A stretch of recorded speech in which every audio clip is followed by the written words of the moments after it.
What's going on YouTube? It's your boy 3MG. So about to do this 3MG stories for your boy. Don't mind the audio, I apologize.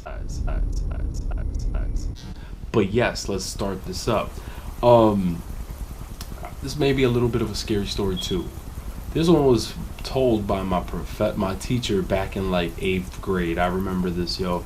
And it only scared me because like the way she spoke, like the way she used to talk was just so calm and mellow that every time she told us something, she was very descriptive and just very laid back, like, yes, you know, you can do this, and, you know, Ricky, I want your penis.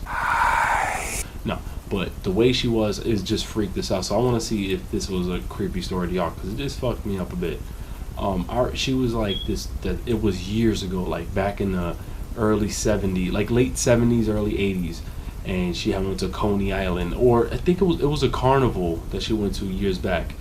I don't know if it was Coney Island, but she went to a carnival, and it was her and her friends, and they decided, oh, listen, we're gonna split because I want to do this and you want to go on that.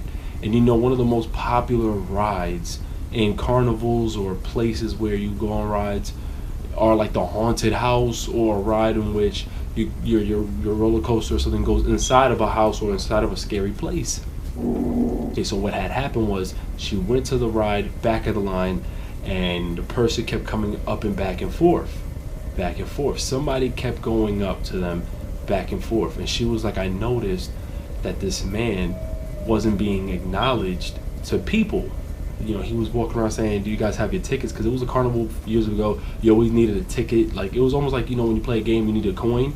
Well, or like in Coney Island where you need a swipe or something like that. Well, you needed to pay for your ride, so you needed to pay for the ticket, and then you need to show the ticket and give it to them so you could get on the ride. So he was asking people if they had their tickets, and she was like, it was a coincidence, you know, everybody's talking on the line, but nobody acknowledged them.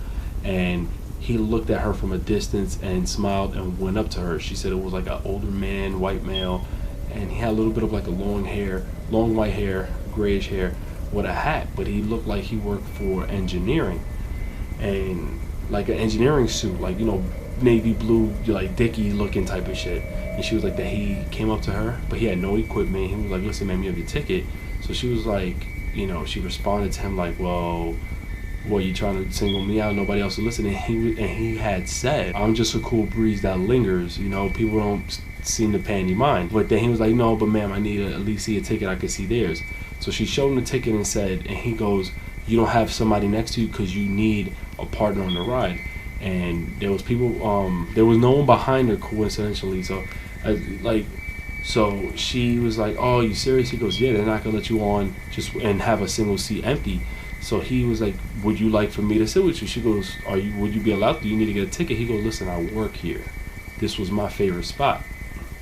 And so she was like, okay, fine.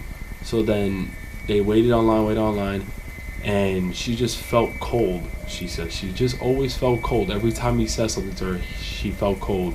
Then she also said that when she was walking, that all of a sudden when they got into the front entrance, you know, and the crazy thing is, you know, she said they weren't talking as much, communicating while they were on the line, and she was in front of him, and, you know, every time he said something, she turned her head just to talk back to him. And when she got to the front of the line, she gave the ticket. She said she proceeded on inside the little haunted house thing, sat in the ride.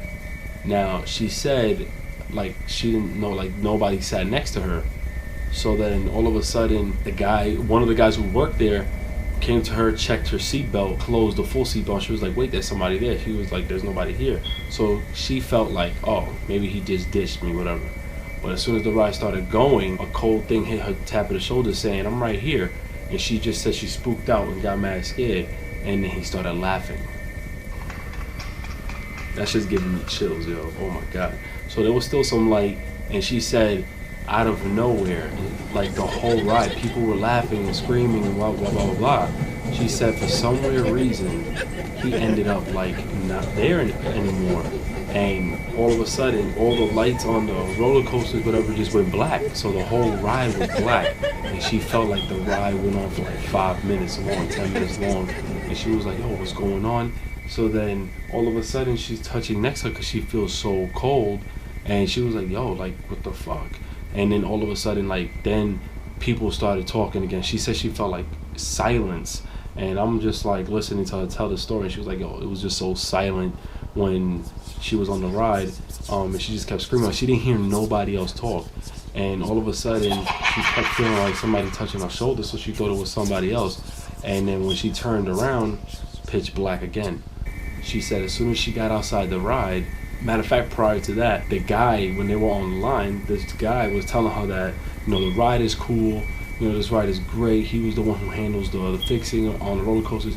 He said the biggest problem was that the ride always got stuck. And he was always like, it was his job to fix it. And he just kept saying how, he feels like a failure because he can't fix it, and that she was like, it's not that serious, it's okay.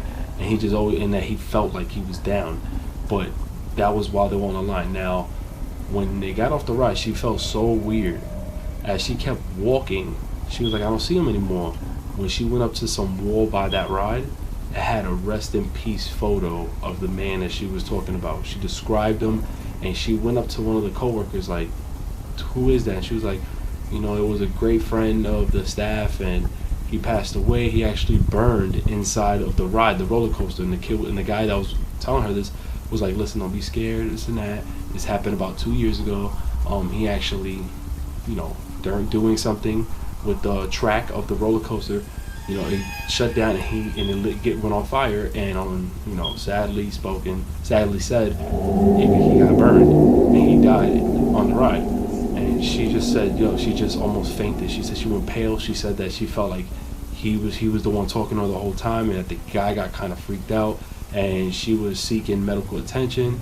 But long story short, prior to that, when she turned around, she said she looked back, and they were testing the carts and testing the lighting inside. So the carts kept popping, the roller coaster carts, little ride carts come out, and they park basically in front of the building thing, whatever, the haunted house, and they go back inside. So she said when they parked outside, the staff was whatever, and that the guy, she said she sees him, and then he just looks at her, and then just walks right through the carts into the wall of the building. And she said, I fainted. She said my friends, they couldn't find me. All of a sudden, when they seen ambulances and that, like the medical staff of the park, the carnival, they ran right immediately to her, and they saw it was her. I was like, yo, you kidding me? Fuck spirits. Fuck this shit. The evil shit. I don't fuck with it. I don't even like going to carnivals now. I don't want to do that shit. You think I'm gonna get into the haunted house? Fuck you. I'm not getting in that shit. Fuck that. Hell no. After she told that shit, I swear to God, yo, I think I'm kidding. I had a nightlight, motherfucker. I try to make my shit tough. I ain't dealing with that shit, no way. I don't got enough, ammo in me to be dealing with these spirits, you feel? Dealing with these spirits is like dealing with fucking Amazon customer service. I can't fucking do it. I can't stand it. I ain't with that shit. So, nah. Hope you guys enjoyed this story. That shit kind of fucking scared the fuck out of me, and I gotta go to bed in a few. But it's your boy 3MG. I'm out of here, yo. Fuck it. 2-inch killer. Pew.